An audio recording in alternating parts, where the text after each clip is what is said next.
You ever notice how someone can be consistent for months, replying fast, showing up, being present, and then one day they just stop?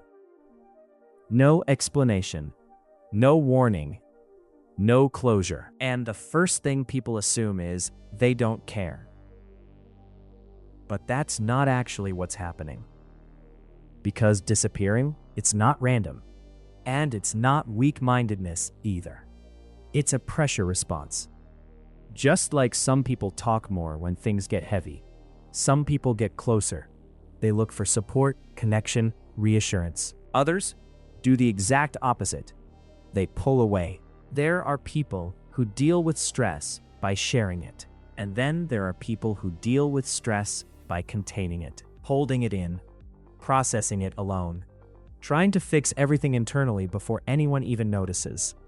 And if you're the second type, you don't disappear because you don't care. You disappear because that's the only way your mind knows how to regain control.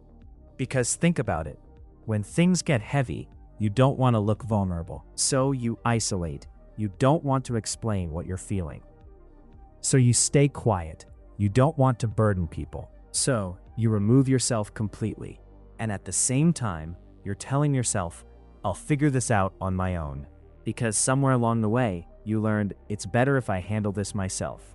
So now disappearing becomes your way of controlling the situation. If nobody sees you struggle, you don't have to explain it.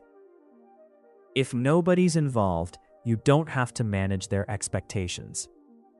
If you isolate, you can deal with everything at your own pace. It feels like independence, but it's not that simple. Because the same behavior that protects you also separates you. The same distance that gives you peace also creates a gap between you and the people who would actually show up for you. And after a while, you stop questioning it. You just accept, this is how I am.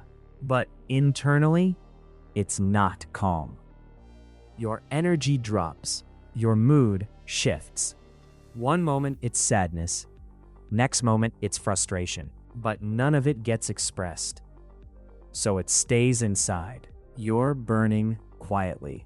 And even being around people you like starts to feel like work. So your brain does something simple. It cuts everything off.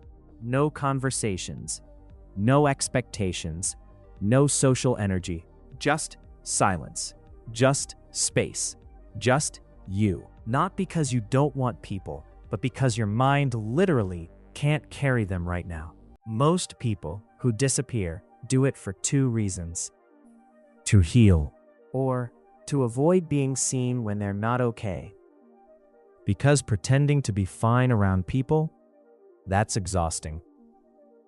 Instead of performing, you disappear. And this isn't just theory. Look at Rick Moranis. At the peak of his career, he vanished from Hollywood. People thought he just walked away. But the reality, his wife passed away, and he chose to step back completely, not because he didn't care about his career, but because he couldn't carry everything at once. So he disappeared to protect what mattered most. Same thing happens in quieter ways. College students who slowly stop showing up, stop replying, stop engaging, not because they don't care, but because explaining their struggle feels heavier than just disappearing. And then comes the shame, falling behind, feeling disconnected. So they isolate even more.